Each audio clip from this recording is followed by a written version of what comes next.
super booked, like, all week. Yeah, like, we had to read this non-fiction book, which is so much better than fiction. Oh my god, yeah. Like, usually we read these, like, realistic fiction books. They're all girly and amazing, and there's really cute guys. And then there's super obvious plot twists, and it's awesome! I know! But this week, we had to read The Devil in the White City by Erik Larson for class. And, yeah, so we just gotta share with you about the book. Because, you know, that's what we do. We talk about everything. And we also have, because we're just so popular on the internet, Oh, yeah. we have questions. Okay. Like, let's start out with our viewer questions.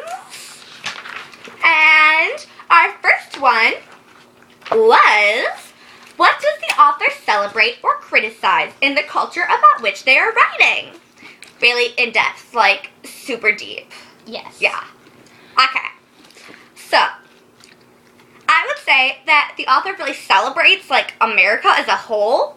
Yeah. And then, like, our ability to push through and do stuff even when people think we can't. Yeah, Paris really upped us one in their Paris exposition, thinking that they could outdo us with that Eiffel Tower. But we were like, nah. Girl. Nah. So, like, we had this Columbus expedition that celebrated us and being, like, founding Americas. Yeah, and they had all sorts of, like, shows and stuff to really showcase what America is, or, well, rather... What the world is, which kind of confused me. Yeah, that was one of the parts. Like, Japan, like, I didn't think they came into, like, later. Because, like, it was, like, 1800s. And then they got this whole island, and I was like, what? Olmsted let them do what? But, Like, girl, rewind. yeah. Yeah. But then, if you go back to the whole criticize the culture, they also, like, really show that the police were not good at their job. No, they were totally biased, and they made friends. Like, legit, you aren't supposed to make friends with citizens. You're supposed to find out when they do crimes. And, like, you're best buddies with, like, the most murderous, homicidal maniac in, like, Chicago? Yeah, heaven forbid that they actually do their job and question a man rather than be like, what'd you eat for dinner last night? I know. Like, why would you do that? I don't get it. Okay, so on to the second question. What evidence does the author give to support the book's ideas? Okay, well, this dude, like, Erik Larson, really went into deep, like, depth. Yeah, I don't know if I could do this myself. I mean, I'm pretty great and all, but, you know. Like, legit, he has, like, 20 pages of these just, like, citations. Yeah, and I'm and it's like, fine I don't print. even know how to make one of those. It's like all fine print. Like, I have to bring it up really close to my face. like, this close. Yeah, and he uses a lot, too. Like, 3 sources per page. Oh my god. I could never do that. And then there's, like, all these really awesome quotes in the story. And I'm like, how did you find information that relevant? Were you making it up? But then at the end, it was all, oh my god, he actually has, like, evidence. And I loved how he used, like, letters from, like, everywhere. Because he had letters, and then he had the Chicago newspaper. Yeah, I'm like, oh my god, the Chicago Tribune? I didn't even knew that existed. Like, whoa. that was so cool. And, like, how it was so constant. Like, they kept bringing back things and showing how, like, everything progressed. And it wasn't just newspaper from Chicago. No, it was, like, newspaper from New York, too. Wow. Yeah. It was so far. It's because everybody was jealous of Chicago, obviously. Like, obvi. Okay, so on to the next question. Is it convincing? Yes. Actually, in my personal, like, really smart opinion, it was super convincing. Because it was all, oh my god, like, I could probably look up these sites and be all, oh my god, they're real. And it's just like, yeah. And it's really, really awesome. And I believe that he did his work right and that all this stuff really happened. Like, it's nonfiction for a reason, people. Yeah, and, like, back when they didn't have computers and stuff, they all had, like, paper. And so he couldn't go on the internet where there would be fake stuff either. Yeah, and so, like, I bet it took him a really long time to find all this. And I think, like, all the haters out there who are all like, he didn't do that, well, they're wrong. Yeah, because they can't just go and Google search this. No. Uh-uh. No, you can't. Especially when you have personal letters, I really don't think they would put that on Google. Of course not. Like, personal is personal.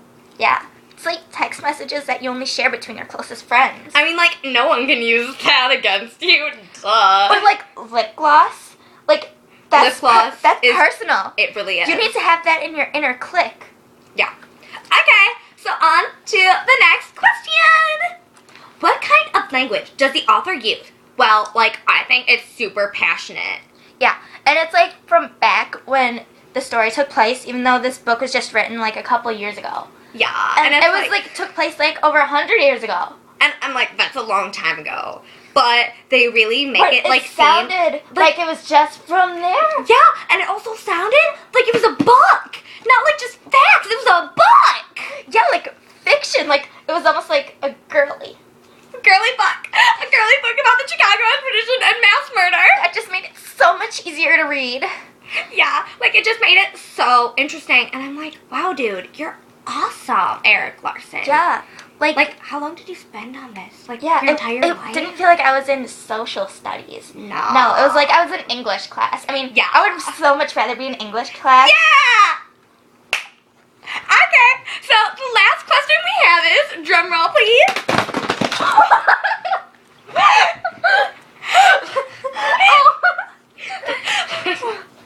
Last question is? Can you point to a specific passage that struck you personally? Oh my god, let me find it. It was just so, oh my god, it was so horrible. And Sarah, I think you have like prepared or whatever? Yeah, I have. So, when they were doing the follow-up and everything, there was this one thing, and you're breathing really heavy. And so there was this guy who was put in at the end, which I didn't really understand that part. And because he didn't really add anything to the story. Like yeah. what's your purpose here? We don't like you. You're complicating things. Yeah. And that was one of Larson's biggest flaws. Because I can't keep track of all those people. I mean, my goodness. Okay, so what I thought like really struck me, because it was so horrible, was so Holmes is killing this super sweet girl named Annie, and I'm like, dude, she didn't trust you, but then you made her trust you, and that's not fair. So Holmes is killing her, right? And he thinks to himself, and he's all like, oh, I could go save her right now, and she would never know, and I could save her, but I'm not going to.